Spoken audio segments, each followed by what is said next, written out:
first you have to note when you're angry and admit to that. And maybe you have to practice that. So you have to decide, I'm going to pay attention. I'm going to see when I'm angry, and I'm going to admit to it, at least to begin with, without judgment. I'm just going to observe it. I'm going to allow myself to observe it.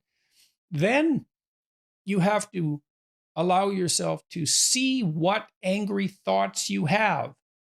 And you can ask yourself that. What angry thoughts do I frequently have? They'll likely come to mind, maybe many of them.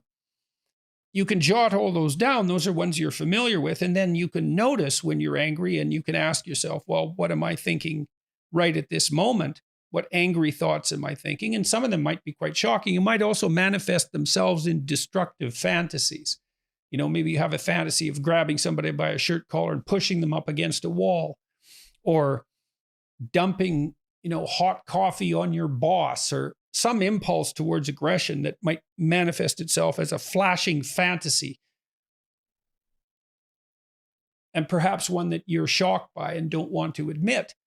You don't want to admit to the existence of it, but you need to see what's happening first in your own imagination if you're going to cope with it. And it's also possible that a fair bit of the anger that you have is actually useful if you could just find out what it is and what it's directed toward. So the first tack is to explore the anger.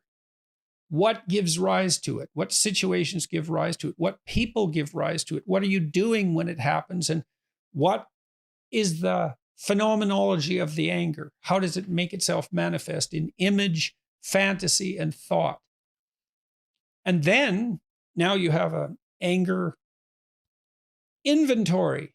Is anger in this situation warranted? What steps do I have to take in order to become less angry? And sometimes that might be an internal psychological adjustment. Sometimes it might require changes in the world.